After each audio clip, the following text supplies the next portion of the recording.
आदरणीय दर्शकबिन नमस्कार। हामी लकडाउन प्रभावमा छौँ। खास गरेर लामो समयसम्म सरकारले लकडाउन गरिरहँदा यसका प्रभावित क्षेत्रहरू के रहन्छन्, विशेष गरेर स्थानीय तहमा लकडाउन र लकडाउन पछि जुन राहत वितरणको कार्यक्रम अगाडि बढाइएको थियो, राहत वितरणको प्रक्रिया के कस्तो छ भन्ने विषय र प्रसङ्गमा केही दिन यता हामी निरन्तर फलो गरिरहेका छौँ। विभिन्न स्थानीय तह र तबकासँग फलो गरिरहेका छौँ भने आज विशेष गरेर हामी काठमाडौँ उपत्यका र त्यसको पनि मुटु काठमाडौँ महानगरपालिका, यसको अवस्था र यहाँ समग्र उपत्यकाभित्रको सुरक्षा अवस्था, विशेष गरी ट्राफिक व्यवस्थापन कसरी भइरहेको छ, यो 52औं दिनसम्म आइपुग्दा ट्राफिक प्रहरी अथवा ट्राफिकको मातहतमा के कस्ता असहज परिस्थितिहरू पनि देखा परेका छन् र समग्र वातावरणलाई साम्य बनाउन, समग्र ट्राफिक व्यवस्थापनलाई सहज बनाउन के कस्तो भूमिका रहन्छ भन्ने विषय र प्रसङ्गमा आधारित रहेर हामी प्रत्यक्ष रूपमा कुराकानी गर्नेछौँ। हामीसँग आज काठमाडौँ महानगरपालिकाकी उपमेयर हरिप्रभा खड्गीज्यू र त्यसै गरी महानगरीय ट्राफिक महाशाखाका प्रमुख भीमप्रसाद ढकाल प्रत्यक्ष हामीसँग स्टुडियोमा हुनुहुन्छ। उहाँसँग हामी विशेष गरेर उपत्यका पछिल्लो समय जब आइतबारदेखि काठमाडौँ उपत्यकामा लकडाउनलाई केही खुकुलो पारियो, खुकुलो पारिसकिसकेपछि देखिएको समग्र ट्राफिक व्यवस्थापन सँगसँगै अब यसलाई कसरी व्यवस्थापन गर्ने, महानगरका केही योजना छन् कि, ट्राफिक व्यवस्थापनका ट्राफिक महानगरीय परिसरका केही योजना छन् कि, अब कसरी अगाडि जाँदा अझ काठमाडौँलाई सुरक्षित बनाउन सकिन्छ भन्ने विषय र प्रसङ्गमा हामी केन्द्रित रहनेछौँ। हामी स्वागत गर्न चाहन्छौँ दुवैजना, समग्रमा दुवैजनालाई। विषय र प्रसङ्ग प्रवेश गर्नु अगाडि हामी तपाईँहरूलाई केही भिडियो क्लिप्सहरू देखाउनेछौँ र त्यसपछि हामी प्रसङ्गलाई अगाडि बढ्नेछौँ।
फुटेज हामी देखायौँ। हामी उपमेयरसँग प्रसङ्ग सुरु गरौँ।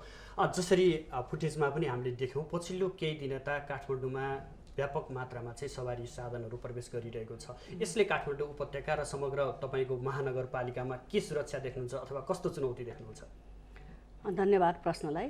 अब योभन्दा अगाडि हामी पूर्ण रूपमा नाका बन्द गरेरै बसिरहेका थियौँ र आजभन्दा 5-6 दिन अगाडि म आफै पनि जब जनताको माझमा र एउटा सङ्क्रमणको विषयमा तराईतिर चाहिँ एकदम देखा परिसकेपछि अब काठमाडौँ जिल्ला महानगरपालिकाका जनतामा एउटा त्रासको भयो, त्रासमेट भयो। त्यो हुँदाखेरि चाहिँ के भयो त भन्दाखेरि ओहो यो के हो त, गाडी अब मलाई पनि भिजुअलहरू देखाउँदाखेरि पूर्ण रूपमा गाडीहरू आइरहेको देखायो नाकाबाट। त्यो देखाउँदाखेरि चाहिँ यो चाहिँ अवलोकन नगरिकन अब हुँदैन भन्ने कुरा चाहिँ म आफै गएर नागढुङ्गामा त्यहाँको डिएसपी साहब होइन हामी सबै गएर चाहिँ म एक्लै गएर यो के रहेछ त सत्य तथ्य कुरा भन्ने कुरा, किन सबैले चाहिँ के भने नै यो ट्रकमा बसेर जुन मालवाहक ट्रक छ त्यसमा चाहिँ मान्छेहरू रातारात चाहिँ ओसार्न थाल्यो भन्ने कुराहरू जानकारीमा आइसकेपछि अब सूचना आयो। त्यो अब हो होइन सत्य तथ्य त अब मान्छेले गाडी आएको र देखिएको छ तर त्यसभित्र के छ भन्ने कुरा त भएन। अब अफवाह पनि हुनसक्छ त्यस्तो कुराहरू भनेर म आफै गएर हेर्न जाँदाखेरि त्यहाँ चाहिँ त्यतिखेरसम्म चाहिँ त्यहाँ डिएसपी साहबहरू, ट्राफिक, सशस्त्र प्रहरीहरू होइन त्यो सबै चाहिँ त्यहाँ चाहिँ एकदमै निगरानीका साथ बसिरहेको मैले देखेँ त्यतिखेरसम्म चाहिँ। त्यहाँ चाहिँ अनि मैले 2-4वटा गाडीहरू पनि खोलेर हेरेँ, ट्रकहरू त्यसमा खोलेर राखेँ। कुनै चाहिँ अब दैनिक आवश्यक पर्ने दाल, चामल, नुन, तेलहरू तिनीहरू मात्र देखेँ र अब दाना, कुखुरालाई खुवाउनु पर्ने दानाहरू त्यो बाहेक चाहिँ मैले खासै चाहिँ त्यहाँ पाएको मैले देखेन।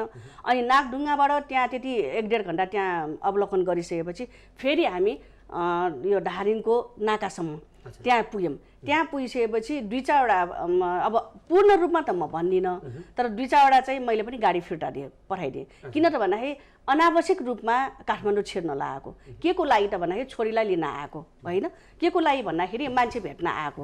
त्यो देखिसकेपछि यो नचाहिँदो कुरामा चाहिँ तपाईँहरू आउनुहुन्न यस्तो लकडाउनको समयमा। अहिले यो कुनै कर्फ्यू पनि होइन, केही पनि होइन, यो त एउटा भाइरससँग चाहिँ हामी चाहिँ बचेर बस्नुपर्ने भएकोले तपाईँहरू आफै सचेत हुनुपर्छ भनेर मैले चाहिँ त्यहाँ 2-4वटा गाडीहरू चाहिँ फिर्ता पठाइदिएँ। त्यसपछि फेरि भोलि पनि गएँ। भोलिपल्ट चाहिँ त्यहाँका हाम्रा चन्द्रगिरीका मेयर साहब होइन माननीय ज्यूहरू स्वयं म पनि उपस्थित भएँ। त्यहाँ हेरेँ, त्यहाँ हेर्दाखेरि हामीले त्यहाँ पनि त्यतिखेरसम्म चाहिँ केही पनि देखिएन खासै भने चाहिँ त्यतिखेरसम्म चाहिँ देखिएन।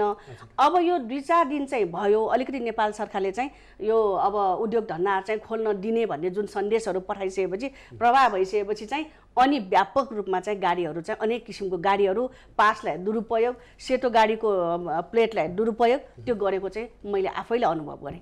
अच्छा, यही प्रश्न हाम्रो भीम सरलाई जान्छ कि यसले के देखाउँछ, यो परिदृश्यले के देखाउँछ, काठमाडौँ उपत्यका कतिको सुरक्षित देख्नुहुन्छ? अब यो जुन लकडाउनको सुरुवाती भनेको चैत्र 11 गतेदेखि आजसम्म हामी आइपुग्दाखेरि चाहिँ बिचमा केही उतार चढावहरू होइन, अलिकति नर्मल अवस्था अनि अलिकति उल्लङ्घन भएको हो कि भन्ने जस्ता अवस्थाहरू हामीले पनि देख्दै आएका छौँ। र पछिल्ला दिनहरू जुन 4-5 दिनको कुरा अहिले यहाँ गर्नुभयो र वास्तवमा 4-5 दिन अगाडि चाहिँ अलिकति धेरै भेहिकलहरू देखियो। अवस्था के रह्यो भने जब नेपाल सरकारले चाहिँ केही 40-42वटा चाहिँ सेवाहरूलाई सुरुवात गर्ने भन्ने र जुन निर्णय भयो त्यो हुने बित्तिकै अब त्यो निर्णय भइसकेपछि त्यससँग सम्बन्धित व्यवसाय र व्यवसायसँग सम्बन्धित मोबिलिटी र भेहिकलहरूको चाहिँ व्यवस्थापन सम्बन्धी एउटा मापदण्ड, एउटा प्रोटोकल चाहिँ बन्दै गर्दा होइन त्यो सम्बन्धी परिपत्र जारी गर्दै गर्दा नै अब सबै खुलो भन्ने खालको मान्छेहरूमा चाहिँ एउटा भान पर्न गयो। र जुन जरुरी भेहिकलहरू आवश्यक र पास लिएका भेहिकललाई त हामीले कन्ट्रोल गरिराखेको छौँ र त्यसमा उल्लङ्घन गर्नेलाई पनि हामीले दैनिक 800, 900, 1000, 1200को हाराहारीमा कारबाही गरिराखेका छौँ। तर त्यही आडमा चाहिँ अब खुलो भन्ने भएपछि अन्यथा भेहिकलहरूको अलिकति जमघट देखियो होइन, त्यो यथार्थ हो।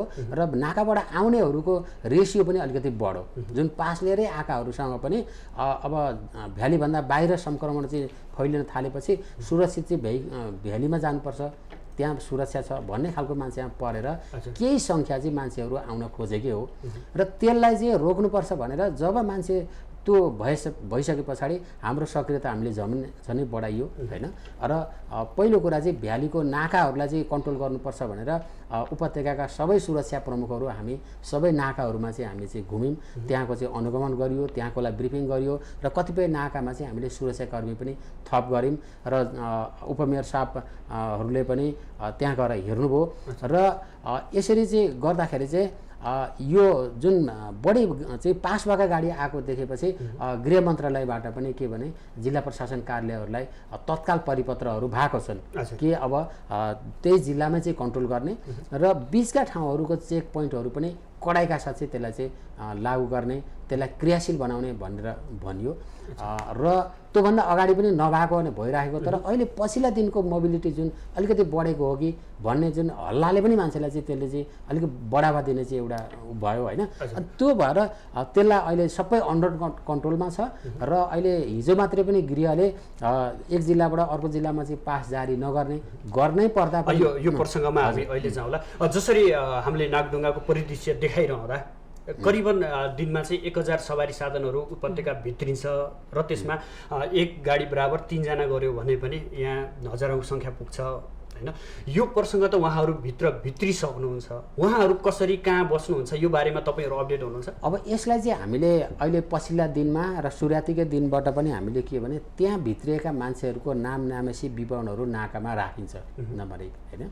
दोस्रो चाहिँ त्यहाँ अहिले जुन भेहिकलहरूलाई सेनिटाइज गर्ने पनि स्थानीय नगरपालिकाको समन्वयमा त्यो सेनिटाइज टनल पनि जस्तो नागढुङ्गा र जगातेमा चाहिँ त्यो बनाइसकेको छ।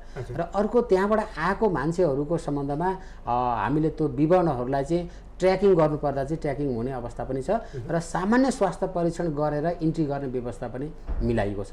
र अहिले पछिल्लो दिनमा गृह मन्त्रालयबाट चाहिँ एउटा परिपत्रमा भनिएको छ कि जहाँबाट मालवस्तुहरू उठाइन्छ त्यही ठाउँमै त्यो सामानलाई डिसइन्फेक्ट गर्ने, त्यसको कागज पनि त्यहाँ बोक्ने र अर्को त्यो चालक सहचालकले पनि स्वास्थ्य परीक्षण गर्नुपर्ने र त्यो कागज पनि उसको साथमा हुनुपर्ने र अर्को चाहिँ त्यो स्थानीय चाहिँ क्राइसिस म्यानेजमेन्ट सेन्टर जुन छ उसले चाहिँ त्यो भेहिकलको लागि एउटा पत्र दिने होइन यहाँसम्म आउनको लागि भन्ने जस्ता व्यवस्था र त्यो परिपत्र भएको छ, त्यो निर्देशन भएको छ र लोकल मलाई लाग्छ स्थानीय चाहिँ तहबाट स्थानीय प्रशासनबाट त्यसलाई कार्यान्वयन हुनेछ होइन।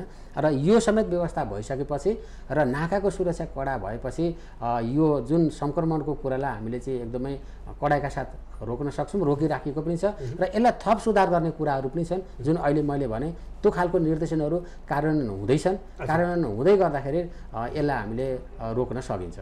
हजुर, हाम्रो प्रमुखजीले तपाईँप्रति एउटा क्वेसन तेर्साइदिनु भयो। स्थानीय तहले हेर्ने हो, हामीले चाहिँ त्यहाँबाट जाँचपास गर्छौँ, नामहरू टिप्छौँ भन्नुभयो। तपाईँहरूले कतिको हेर्नु भएको छ? जसरी उहाँबाट आउँछ, जस्तै ट्रकमा 3 जना व्यक्ति आयो, उसले सामान लोड अनलोड गर्छ, त्यसपछि ऊ कहाँ बस्छ, कसरी खान्छ, उसको सम्पर्कमा कति मान्छेहरू हुन्छ, ऊ कसरी बाहिर जान्छ भन्ने कुराहरू तपाईँले अनुगमन गर्नुभएको छ? होइन, यो त अनुगमन भन्नाले कस्तो हुन्छ नि, हामीले पनि निर्देशन दिने हो हेर्नुहोस् होइन। निर्देशनको आधारमा उहाँहरूले काम गर्नुहुन्छ होइन। अब हामी कार्यकारी त होइन, नेपाल सरकार त हामी होइन, हामी स्थानीय सरकार हौँ होइन। स्थानीय सरकारमा पनि त्यसमा गएर विशेष गरेर उपप्रमुखहरूको चाहिँ अनुगमन समिति नै भएको कारणले गर्दाखेरि म आफैले सो विचारले त्यहाँ अनुगमन गर्न गएको, किन त त्यो सङ्क्रमण चाहिँ काठमाडौँमा नचिरोस् भनेर। किन यो छिरिसकेपछि यो भयावह अवस्था हुन जान्छ, आगो जस्तो सल्किन थाल्छ भन्ने कुरा चाहिँ म आफै गएर अनुगमन गर्न गएको। अहिले तपाईँलाई भन्नु पर्यो म कराउँदै गर्दा म अनुगमन गर्न जाँदै गर्दाखेरि पनि अहिले त देखा पर्यो नि त।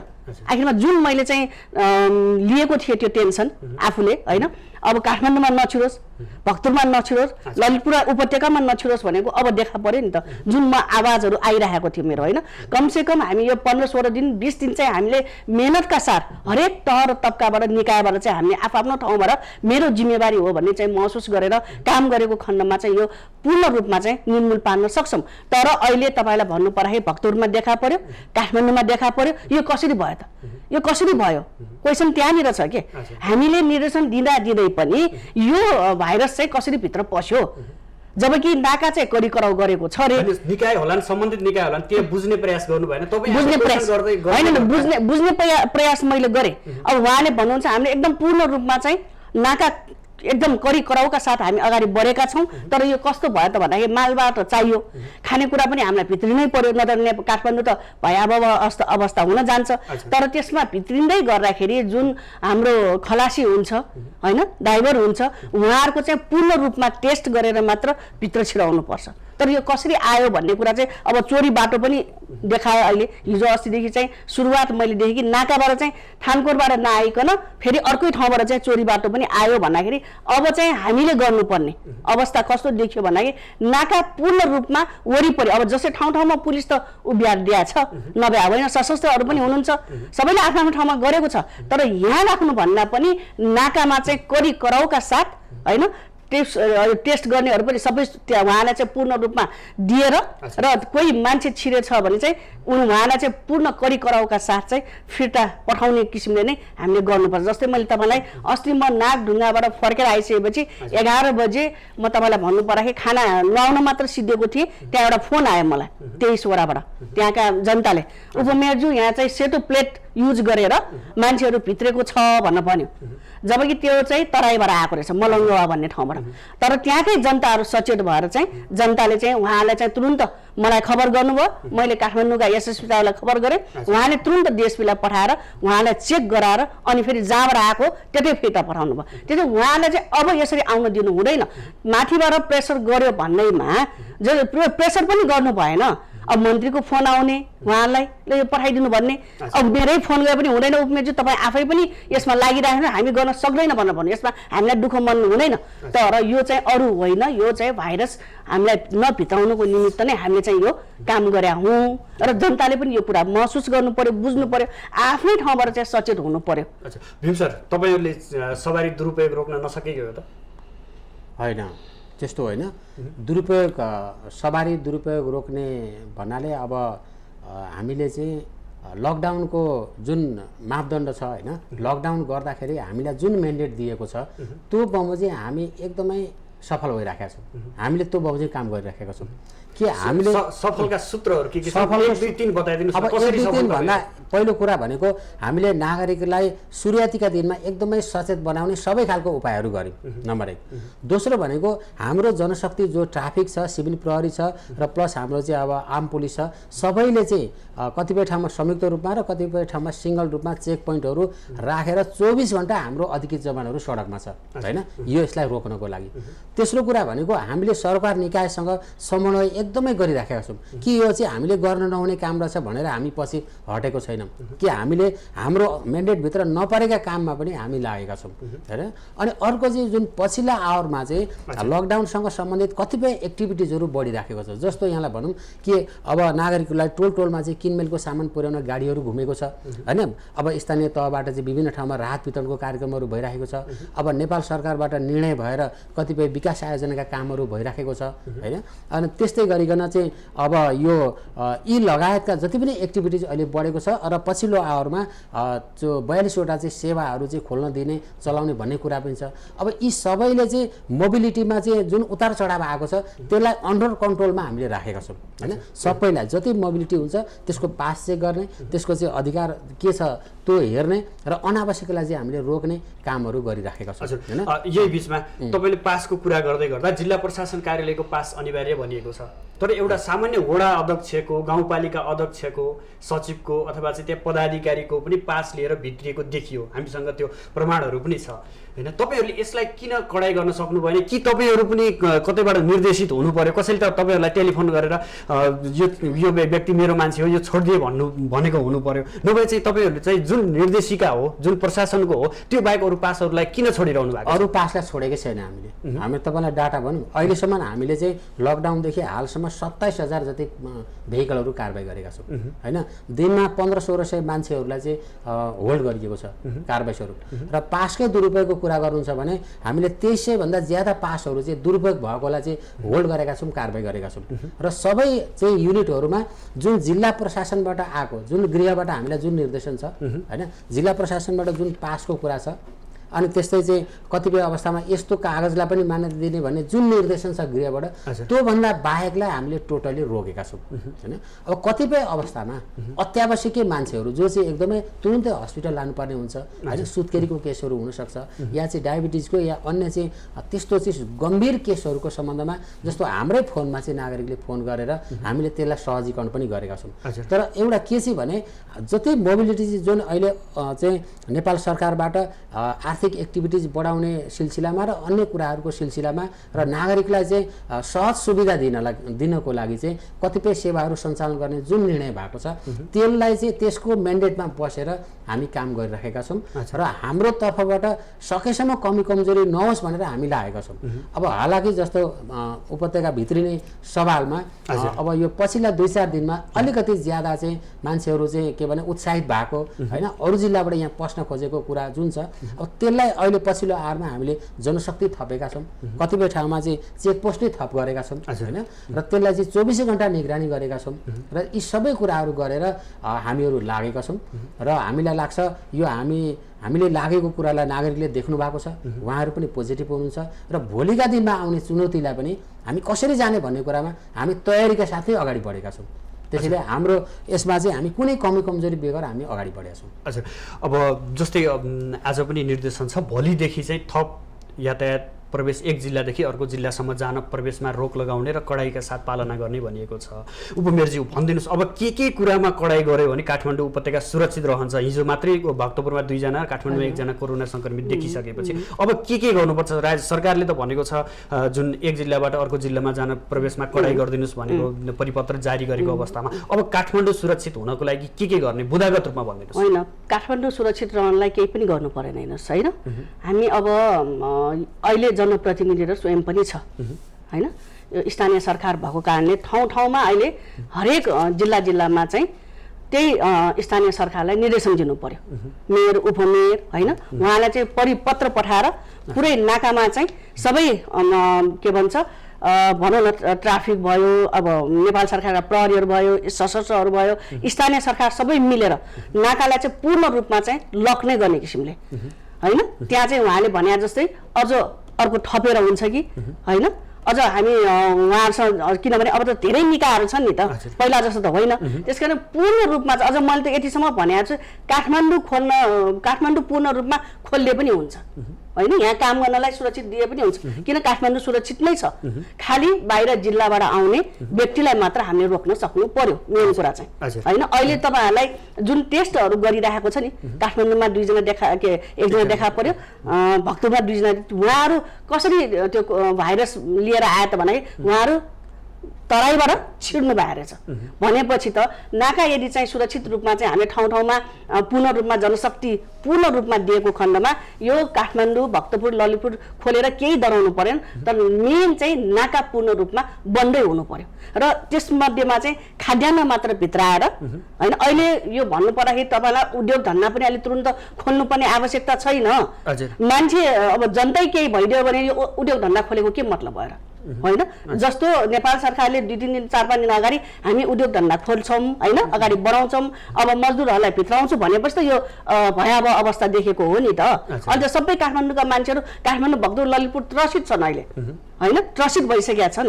त्यसैले चाहिँ अब चाहिँ जुन तरकारीहरू सागसब्जीहरू बेच्ने ठाउँमा हामी स्थानीय सरकारले गर्नुपर्ने दायित्व गरौँला, त्यहाँका युवाहरूलाई पूर्ण रूपमा परिचालन गरौँला होइन। यत्र युवाहरू घरभित्र बस्नुभन्दा उहाँलाई पूर्ण रूपमा सुरक्षितमा राखेर खाद्यान्न पनि तयारी गरेर उहाँलाई यो लिने ठाउँमा चाहिँ हामीले पूर्ण रूपमा चाहिँ यो यति 12 तपाईँहरू आउनु पाउनुहुन्न, 1 हप्ताको एकैचोटिको लागि तपाईँहरू सागसब्जी लिएर जान सक्नुहुन्छ, एक दिनमा सबै दिनमा चाहिँ प्रत्येक दिनमा निस्किनु पर्ने आवश्यकता त्यो हामी नियम स्थानीय सरकारले पालना गरौँला, तर त्यो केही पनि छैन।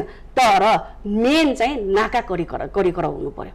हजुर ढकाल सर, उहाँले भने जस्तो नाका कडी कडा गरेर समाधान हुन्छ अथवा कतिको सहज हुन्छ? उहाँले भने जस्तो भेली बाहिरबाट आउनेलाई पूर्ण रूपमा बन्द गरौँ र भेलीभित्र खोलौँ भनेर उहाँको एउटा भनाइ आयो, यो भनाइलाई कसरी सहज बनाउन सकिन्छ अथवा यो सहज होला त यो काठमाडौँभित्र? अब नाकालाई कडाइ गर्ने भित्र सहज गर्ने कुरा चाहिँ आजभोलिको दिनहरूको सम्बन्धमा चाहिँ अलिक भन्न सकिँदैन, किनभने अब बाहिरका जिल्लाहरूमा सङ्क्रमण चाहिँ बढिराखेको अवस्था एउटा र यो कोरोना भाइरसको नेचर हेर्ने हो भने पनि एकदमै चाहिँ बढ्ने जुन यसको नेचर छ होइन, तुरुन्तै चाहिँ आजको भोलि नै धेरै डब्लेर जाने चाहिँ जुन नेचर छ त्यो हेर्दाखेरि चाहिँ अबका दिनहरूमा हामीले अझै कडाइ गर्नुपर्ने चाहिँ अवस्था छ। जुन कुरो सामान्य प्रधानमन्त्रीज्यूबाट पनि निर्देशन भएको छ कि अब हामीले नाकाको कुरालाई पनि अब अझ भोलि गएर कडाइ गर्नुपर्ने हुन्छ, जुन अहिले हामीले गरिआएका पनि छौँ। अब यहाँ कमी कमजोरी के भयो त्यसलाई करेक्सन गरेर अझ कडाइ गर्नुपर्ने एउटा कुरा, र जुन पास सिस्टमको कुरो पनि गृहबाट निर्देशन भएको छ त्यसलाई पनि चाहिँ पुनर्विचार गरेर निर्णय गर्ने कुराहरू छ होइन। र अर्को कुरा भनेको भ्यालीभित्र होइन, यहाँभित्रको मोबिलिटी सम्बन्धमा पनि चाहिँ हामी एकदमै गम्भीर हुनुपर्ने हुन्छ कि प्रत्येक व्यक्ति प्रत्येक परिवार चाहिँ संवेदनशील हुनैपर्छ। अब यो चाहिँ अब एउटा के भावना लिनु भएन भने यहाँ चाहिँ राज्यले चाहिँ सुरक्षा गरिदिन्छ, राज्यले त गरेकै छ नि, तर यो कोरोनाको विषय भनेको प्रत्येक व्यक्तिले सोच्ने विषय हो कि यो चाहिँ ज्यान बचाउसँग सम्बन्धित विषय हो, यो अन्य खालको विषय परेन। त्यसैले हरेक व्यक्ति चाहिँ एकदमै कन्सियस भएर अनावश्यक मोबिलिटी नगरिदिने होइन, घरमै लकडाउन भइदिने। र मलाई लाग्छ अब अहिले राज्यले त ठुलो काम गरिदिइराखेको छ कि अब जुन खाद्यान्नका कुराहरू र अत्यावश्यक कुराहरू त एउटा मेकानिजम बनाएर एउटा सिस्टम बनाएर खुरखुरु आइराखेको छ नि होइन। अब त्यो लिएर घर घरमै लकडाउन भइदिनु पर्यो र कतिपय कार्यालयहरूले अनावश्यक रूपमा कार्यालय खोलिदिनु पनि भएन। र व्यापार व्यवसायको कुरा पनि अब जस्तो अहिले सरकारले अनुमति दिएको छ कतिपय कुराहरूलाई, तर त्यसमा पनि एउटा प्रोटोकल छ कि थोरै मात्रैले त्यसलाई चलाउने, त्यहाँ पनि स्वास्थ्य मापदण्ड पालन गर्ने, सोसियल डिस्टेन्सको कुराहरू पालन गर्ने। र त्यसको नाममा चाहिँ अब होइन हामी त फ्री भयौँ भन्ने भावना अहिले देखिएको छ, त्यो गलत हो, त्यो गर्नु हुँदैन। र अब अहिलेको जुन स्टेट मेकानिजमले पनि त्यसलाई हेरेको छ कि त्यसलाई कन्ट्रोल गर्नुपर्छ, र हामी सुरक्षाहरूले पनि के भने त्यस्तो अनावश्यक मुभमेन्ट चाहिँ हामी स्ट्रिक्टली रोक्छौँ। जस्तो तपाईँले पासको कुराकानी गर्नुभयो, भोलिदेखि थप कडाइ गर्ने भनेको छ, के कुरामा कडाइ हुन्छ, पास कसरी लिने र कसरी आफ्नो काममा निस्कने यो पनि जानकारी गराइदिनु। अब यो पासको सम्बन्धमा चाहिँ भ्यालीभित्र र बाहिरको कुरा गर्नुपर्ने हुन्छ। बाहिरको सम्बन्धमा चाहिँ हिजो मात्रै गृहबाट निर्णय भएको छ कि एउटा जिल्लाबाट पास जारी गर्दाखेरि एकदम संवेदनशील विषय मात्रै जारी गर्ने एक, र अर्को जिल्लालाई सोधेर मात्रै जुन जिल्लामा जाने हो त्यो जिल्लाको प्रमुख जिल्ला अधिकारीज्यूको चाहिँ अनुमतिले मात्रै गर्ने भन्ने एउटा छ। र अर्को चाहिँ ती जिल्लाबाट कुनै एकदमै सिरियस काम पर्यो होइन, स्वास्थ्यसँग जोडिएकै या अन्य विषय, त्यो भयो भने राजधानीमा चाहिँ यहाँको प्रमुख जिल्ला अधिकारी गृह मन्त्रालय समेतको अनुमतिले मात्रै चाहिँ पास जारी गर्ने भन्ने कुरा त्यो भएको छ होइन। अब दोस्रो यहाँभित्रको हकमा चाहिँ अहिले जुन चाहिँ विभिन्न सेवाहरू चाहिँ सञ्चालन गर्ने कुरा छ, अब ती सेवा सञ्चालन गर्ने निर्णय भइसकेको छ भनेपछि सेवा सञ्चालन गर्न चाहनेले चाहिँ त्योसँग सम्बन्धित भेहिकलको पास चाहिँ सम्बन्धित नियमन गर्ने निकायबाट लिनुपर्ने। जस्तो अब अहिले खोलिएका ब्याङ्क वित्तीय संस्थाको हकमा राष्ट्र ब्याङ्कबाट भनिएको छ होइन। अब त्यस्तै चाहिँ उद्योग कल कारखाना अन्य कृषि उपज लगायतका जति पनि विषय छन् त्योसँग सम्बन्धित सरकारी विभागबाट सरकारी कार्यालयबाट चिठी लिएर मात्रै होइन, त्यहाँबाट पास लिएर मात्रै चलाउने भनिएको छ। त्यही मुताबिक आज हामीले सबैमा चाहिँ हिजो पनि त्यो भनिएको छ कि कसैले परिचय पत्र देखाएको आधारमा हामी छोड्दैनौँ होइन, मोबिलिटी गर्न पाइँदैन। जसले चाहिँ सम्बन्धित निकायबाट आधिकारिक पत्र पास लिएको छ त्यसलाई मात्रै चाहिँ दिने भनेर त्यो गरिएको छ।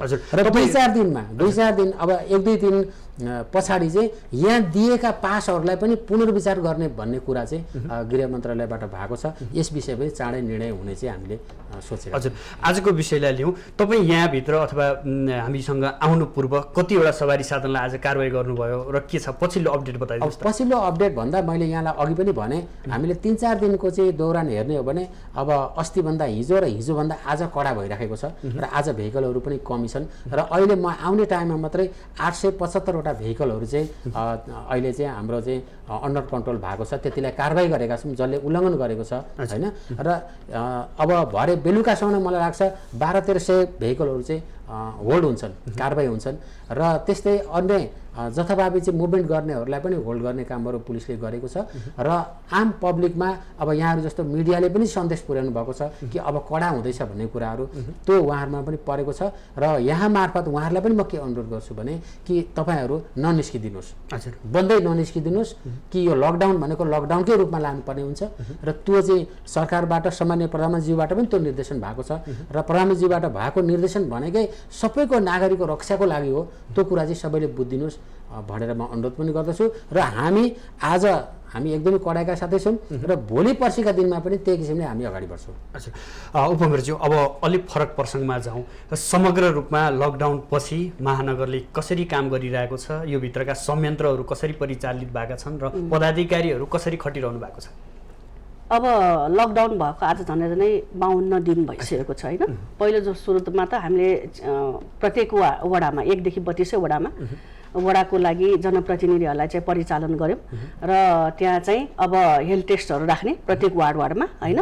त्यो चाहिँ अब साबुन पानीले मिची हात धोएर मात्र घरभित्र पसौँ भन्ने त्यो सन्देशका साथ र मास्क वितरणहरू हामीले गऱ्यौँ 1 हप्तासम्म। पछि फेरि लकडाउन बढ्दै गइसकेपछि हामीले चाहिँ अब रासन जस्तै नेपाल सरकारले चाहिँ निर्णय गरेको थियो अब सबैलाई चाहिँ मजदुर असहाय होइन र विपन्न परिवारलाई चाहिँ रासन वितरण गर्ने भन्ने कुरामा चाहिँ त्यसमा लाग्यौँ हामी पूर्ण रूपमा। सबभन्दा पहिला त मैले जहिले पनि भन्ने गरेको छु डाटा नै हामीलाई नभएको कारणले गर्दाखेरि पहिला हामीले डाटा कलेक्सन गऱ्यौँ होइन, गर्न लगायौँ हामी वडा जनप्रतिनिधिहरूलाई र त्यहाँका युवाहरूलाई परिचालन गरे संस्थाहरूलाई परिचालन गरेर चाहिँ त्यो डाटा कलेक्सन भइसकेपछि हाम्रो राहत वितरण अहिलेसम्म पनि सुरुवात जति लकडाउनहरू कम बढ्दै गयो त्यति चाहिँ राहतहरू वितरण गर्दै गरे। यहीँनिर रोके राहत वितरणमा चाहिँ राजनीतिकरण देखियो भन्ने गुनासाहरू पनि छन्, यसलाई कसरी हेर्नु छ?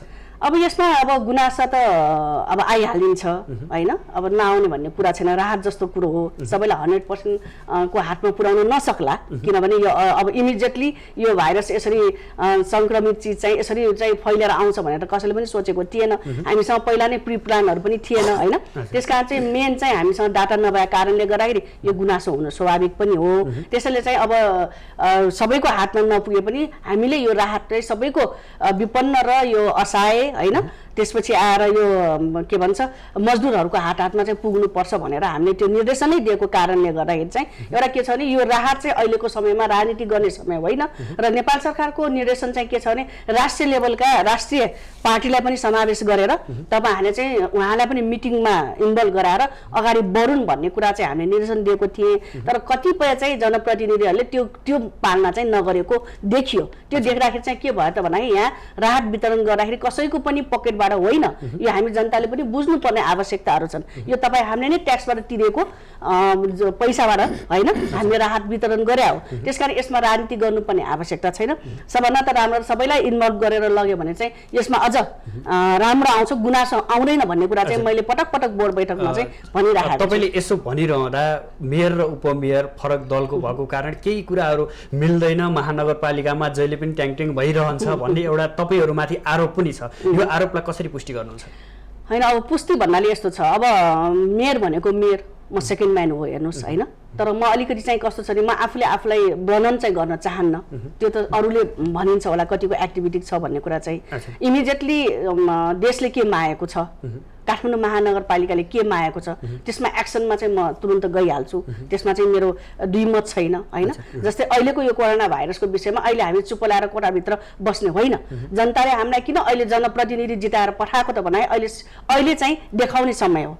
जनताले चाहिँ जनप्रतिनिधि भएको हामीले उहाँलाई निर्देशन दिने हो, त्यो निर्देशनमा पालना उहाँले गर्ने हो। तर हामी जनताले चाहिँ हामी अभिभावक छौँ है भन्ने कुरा चाहिँ महसुस गराउनु पर्छ यो समयमा। अरू बेला त हामी त्यस्तो दुःख गर्नै पर्दैन होइन। हाम्रो प्रत्येक वडामा त जनप्रतिनिधिहरू हुनुहुन्छ नि। अहिले चाहिँ जनतालाई कसरी यो भाइरससँग चाहिँ नछुवाउने हो, कसरी काठमाडौँमा नछिराउने हो, कसरी ललितपुरमा नछिराउने हो, उपत्यकामा नछिराउने हो, त्यो विषयमा चाहिँ अहिले हामीले ध्यान दिनुपर्छ। मलाई जहाँसम्म लाग्छ यो विषयमा चाहिँ कोअर्डिनेसन नभएको चाहिँ मैले महसुस गर्नै पर्छ यसमा चाहिँ। अच्छा भीम सर, अब तपाईँहरू अग्रभागमै खटिएर काम गरिरहनु भएको छ, तपाईँहरूलाई पनि सुरक्षाको चुनौती त्यति नै छ।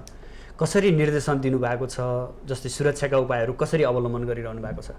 अब हामीले लकडाउनको समयमा नागरिकहरू घरमै हुने, सुरक्षाकर्मीहरू सडकमा यो यहाँले देखिरहनु भएकै छ र सडकमा चाहिँ 24 घण्टा खटिनुपर्ने अवस्था छ। यो बेलामा चाहिँ सङ्क्रमणको जोखिम हामीलाई धेरै छ होइन। अब हामीले कामै गर्दा पनि नागरिकसँग चाहिँ भेटघाट गर्नुपर्ने, डिलिङ गर्नुपर्ने, कतिपय कुरा अनुसन्धान गर्नुपर्ने, नियन्त्रण लिनुपर्ने, दुनियाँ कामहरू हामीले चाहिँ त्यो टचमा बसेर काम गर्नुपर्ने अवस्था छ। र यो हेरेर चाहिँ हामीले जब सङ्क्रमणको कुरा बाहिर चाहिँ फैलियो, अब नेपालमा पनि आउन सक्छ भन्ने आधारमा हामीले चाहिँ कसरी चाहिँ हामी प्रिकसनमा रहने हो त होइन। यो WHO ले भनेका जुन चाहिँ प्रोटोकलका कुराहरू, हाम्रो स्वास्थ्य विभागले भनेका जुन कुराहरू छ, यसलाई हाम्रो सुरक्षाकर्मीहरूमा कसरी चाहिँ यसलाई चाहिँ सबैमा चाहिँ पुर्याउने भनेर हामीले सुरुवातीकै दिनबाट त्यो किसिमको एउटा अनुशिक्षण, ब्रिफिङ, सचेतना दिने कामहरू गऱ्यौँ नम्बर 1 होइन।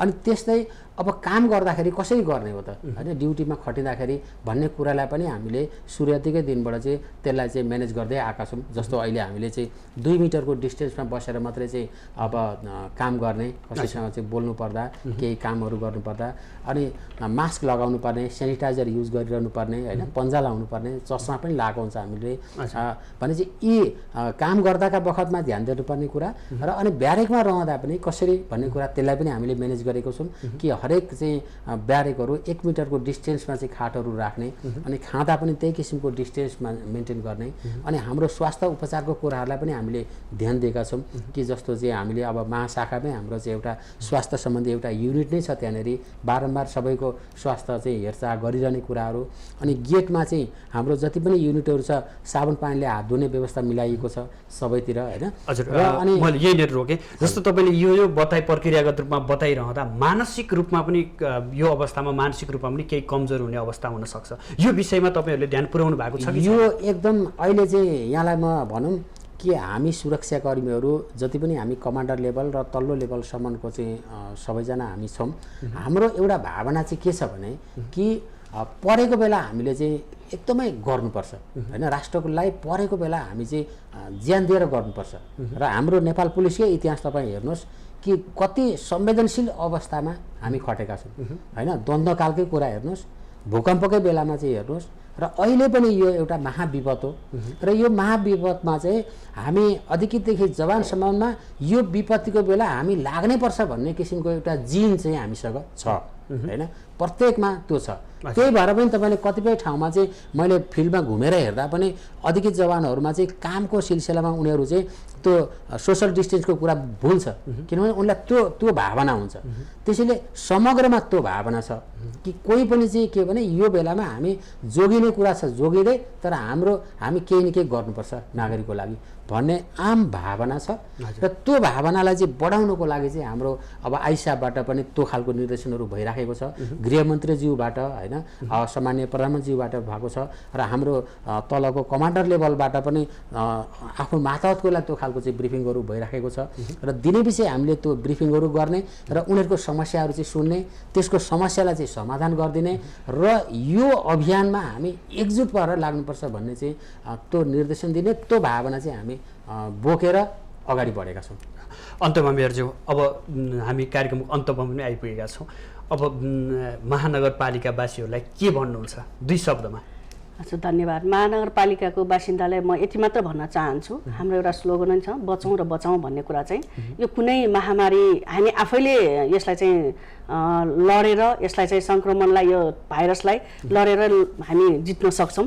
त्यसैले आफू बचौँ। आफ्नो घरभित्र लकडाउन भनेको अर्थ सबैले आफैले बुझ्नु पर्यो। घरभित्र बसेर हैन यो विषयमा कुनै समस्या नपरिकन घरबाट ननिस्किने र अहिले बिहान र बेलुका जुन यो भिडभाड देखेको छ त्यो पनि होइन। यो लकडाउन भनेको दिन रातैको लागि लकडाउन हो। आफूलाई आवश्यकता परेको त्यस्तो केही भएछ भने तुरन्त जनप्रतिनिधिहरूलाई र सुरक्षा निकायलाई खबर गर्ने र अर्को म यसमार्फत के भन्न चाहन्छु भने यदि जिल्लाबाट चाहिँ कोही मान्छेहरू भित्र पसेको छ भने सबैले आफ्नो ठाउँबाट आफ्नो दायित्व सम्झिनु पर्यो। टोलवासी दाजुभाइ दिदीबहिनीहरूले युवाहरूले यसमा परिचालन गरि पनि राखेको छ र त्यसकारण उहाँहरूले चाहिँ यो कुरा थाहा पाउनु बित्तिकै हामी जनप्रतिनिधि र सुरक्षा निकायलाई खबर गरेपछि हामी उहाँलाई चाहिँ कसरी हुन्छ क्वारेन्टाइनमा राखेर हुन्छ कि या जे होस् हाम्रो आफ्नो दायित्वभित्र बसेर उहाँलाई गर्नेछौँ। तर यो कुरा चाहिँ सबै जनप्रतिनिधि सबै जनताले चाहिँ यो बुझ्नुपर्ने आवश्यकता छ। भीम सर अन्तमा केही उपत्यका जनताहरूलाई के भन्नुहुन्छ? अब म सर्वप्रथम त यो सङ्क्रमणले हामी कसैलाई नछोस् त्यो कामना गर्दछु हैन। अब त्यसको लागि यसको एउटै विकल्प भनेको लकडाउन हो र यसलाई हामी एकदमै इमानदार साथ पालन गरौँ। हाम्रा धेरै समस्या होलान् तर तीलाई हामी छोपेर हैन, जस्तो हामी व्रत लिन्छौँ नि त्यो बेला कतिपय कठिनाइ भोगेर पनि लिएका हुन्छौँ। व्रत लिँदा अर्को जन्ममा के होला भन्छौँ तर यो त यही जन्ममा भगवान् प्रकट हुने कुरा हो हैन। हामी लकडाउनको व्रत पालन गऱ्यौँ भने हामीले हाम्रो ज्यान बच्छ हैन। यो कुरा सोचेर हामी लागौँ र अब कतिपय समाजमा के देखिन्छ भने नियम नमान्ने प्रवृत्ति हैन, पुलिसको आँखा छल्ने, ल मैले आँखा छलेर म त हिरो भएँ, मैले त यो गाडी कटाएर ल्याएँ भन्ने खालको भावना कसैले नलिउँ। त्यो खालको इस्यु होइन, यो ज्यान बचाउने इस्यु हो। यसमा सबै नागरिकहरू अहिलेसम्म पोजिटिभ हुनुहुन्छ। अझै पनि यहाँहरूले चाहिँ धैर्य गर्नुहोस्, लाग्दिनुहोस्, हामी सुरक्षाकर्मीलाई माया गरिदिनुहोस् हैन। यहाँहरूको माया भनेको हाम्रो इनर्जी हो।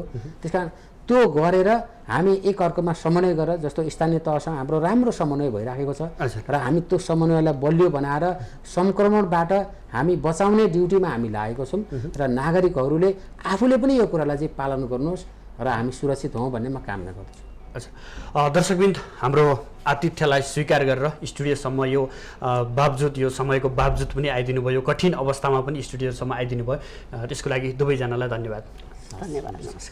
दर्शकबिन्द आज हामी विशेष गरेर काठमाडौँ उपत्यकाको अवस्था र विशेष गरी काठमाडौँ महानगरपालिकाले के कस्ता गतिविधि गरिरहेको छ र विशेष पछिल्लो समय उपत्यकामा भित्रिने क्रमहरू बढ्दै गर्दा यसलाई नियन्त्रण गर्न के कसरी गर्न सकिन्छ, ट्राफिक महाशाखाले यसको व्यवस्थापन कसरी गरेको छ र महानगरपालिकामा यसको भूमिका के रहन्छ भन्ने विषयमा आधारित रहेर महानगरपालिका उपप्रमुख हरिप्रभा खड्गी र महानगरीय ट्राफिक महाशाखाका प्रमुख भीमप्रसाद ढकालसँग कुराकानी गऱ्यौँ।